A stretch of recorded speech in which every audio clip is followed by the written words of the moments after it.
Oui, c'est pile poil la bonne période là. Il pleut pas, il n'y a pas beaucoup de vent. Je vais cramer personne. Allez, on commence par quoi? On commence par Bérou, mon boulot de dans 10 ans. Parce que c'est ça aussi. Il n'y a pas grand chose à dire, hein, juste que quand tu es trop au centre, bah, tu sais plus où tu habites. Voilà. Que finalement, ce type était pour la vaccination obligatoire, y compris celle des enfants. Tout est dit. Ensuite, on va parler de quoi? De Mazan. Oui, on peut parler de Mazan. On peut parler de Mazan. Spéciale dédicace à Madame Zavaro, qui pour moi est une grande avocate, parce que c'était pas facile, parce que son client c'était le pire, et c'est elle qui est restée la plus digne, la plus respectueuse et la plus respectable.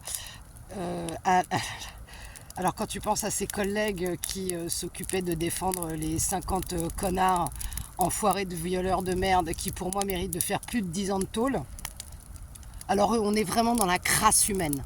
Voilà, alors t'as celle qui se prend aussi là pour une bombe sexuelle, qui fait des petits posts sur les réseaux sociaux. Puis là elle pleurait parce que mon Dieu, son papy de 75 ans qui perd un peu la tête, bon bah il va peut-être aller en prison, mais attends cocotte, il a été capable d'aller sur internet, il a été capable de composer un numéro de téléphone, de se déplacer, de violer une femme en sachant qu'elle était dans le commun.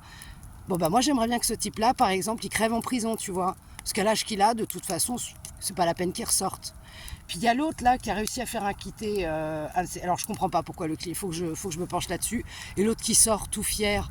Bon, mais ça c'est des gens qui sont cérébralement négatifs, humainement négatifs. Au niveau de l'âme humaine, on n'en parle même pas, et qui ont besoin de faire le buzz, qui ont besoin d'exister, c'est tout. Aucune dignité, c'est vraiment. Et comme on parle d'indignité, pouf, je rebondis. Hein, un avocat qui est quand même exceptionnel, c'est l'ancien ministre de la Justice. J'ai même pas envie de dire son nom. Voilà. Lui, il a été capable de faire pleurer des enfants pendant le procès Outreau. Il y a un petit garçon qui a fait pipi dans sa culotte. Ça définit l'être humain que tu es, en fait. Donc tu peux faire des pièces de théâtre, tu peux aller où tu veux, tu peux monter, descendre. T'es une merde humaine, toi aussi. Ça va pas plus loin. C'est vrai que chez les avocats, il y a quand même un ramassis de... Ouf, c'est dur, hein. C'est dur, hein. Alors, on continue dans les enfoirés. On a Patrick Sébastien qui vient de nous faire un petit post aussi. Patrick Sébastien, il est mignon, il comprend pas parce qu'on comprend pas. En fait, on comprend pas parce que soit il s'est mal exprimé, soit on comprend pas parce qu'on sait pas quand il s'exprime. Enfin, moi-même, j'ai pas très bien tout compris de pourquoi il avait pas compris. Mais effectivement, le fait est qu'il est pas sûr qu'il y ait un producteur qui allait chercher des petits enfants, des petits garçons pour tel ou telle star. Il n'est pas sûr en fait. Mais donc mec, si t'es pas sûr, bon bah tu n'en parles pas du tout. Et même si t'es pas sûr, à partir du moment où on t'a exposé ce fait-là, quand tu sors de ton spectacle, de ton show là, qu'est-ce que tu fais? Mais tu vas directement dans un commissariat en fait. Tu ne te poses pas de questions. Tu vas directement au commissariat, tu dis écoutez, je suis pas sûr que ce soit vrai, mais menez l'enquête. Parce que pour moi, t'es comme tous ces mecs, hein, au sujet des enfants du Hamel, au sujet d'Adèle Haenel, au sujet de Godrèche, au sujet de tellement de mômes, mais tellement de mômes, que ce soit en France, aux États-Unis, partout en Angleterre. Vous êtes des complices. Vous méritez vous aussi d'aller en tôle. Si tu ne dénonces pas un pédocriminel et que tu tournes le regard, tu mérites d'aller en tôle. Tu mérites d'être puni pour ça. Tu es un complice. Qui d'autre? Ah, voilà, bon, on parle de feu. Notre chère Notre-Dame. Comment dire, notre chère Notre-Dame? Moi, comme les JO, c'est un truc qui m'a fait... j'avais envie de pleurer, je pleurais, puis après j'étais dégoûtée, après j'étais révulsée. Je peux pas expliquer quand j'ai vu la tronche de l'autel. Enfin voilà, Dieu sauve lui-même une statue des flammes, hein, une statue de la Vierge. Enfin, je ne comprends pas en fait. On nous met un autel pareil. Bon bah l'autre Penzizi là, hein, accroché aux jupes de sa mère, il va nous changer des vitraux qui sont très bien. Il n'y a pas besoin de les changer. Bon, il a réussi aussi ce que personne n'a fait avant lui, mais parce que les gens étaient respectueux. Ça c'est pareil. Il a parlé 2 fois dans Notre-Dame, ce que les rois n'ont pas fait, hein, vraiment. personne n'a fait ça avant lui. Alors on te dit ouais la météo, ouais mon cul sur la commode, la météo tu parles. Ce type est en train de vivre le film de sa propre vie. Bref, voilà, peut-être le point positif c'est qu'il fallait remercier évidemment les compagnons, évidemment les pompiers. Et pour les remercier, on leur a joué un morceau d'orgue assez exceptionnel. Je suis certaine qu'un gamin de 5 ans de la Côte-Auray pourrait mieux jouer. Je m'en fous, je ne sais pas qui est ce compositeur, interprète, lui aussi complètement merdique dans son interprétation, mais qu'est-ce que c'est que ce truc?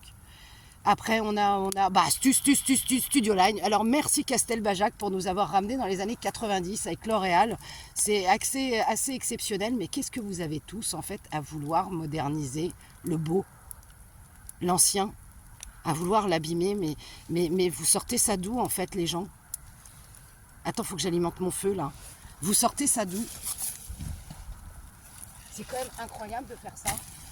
T'as vu jouer ça où? C'est fou, non? Je comprends pas. Je comprends pas comment on peut fonctionner comme ça. Ah, j'adore l'église, donc je vais faire un truc génial. Non, non, ne fais rien. Si tu adores l'église, contribue, donne quand tu vas à la messe le dimanche. Voilà. Fais partie des fidèles, mais tiens-toi-en là, en fait. Ça nous suffit largement. Incroyable.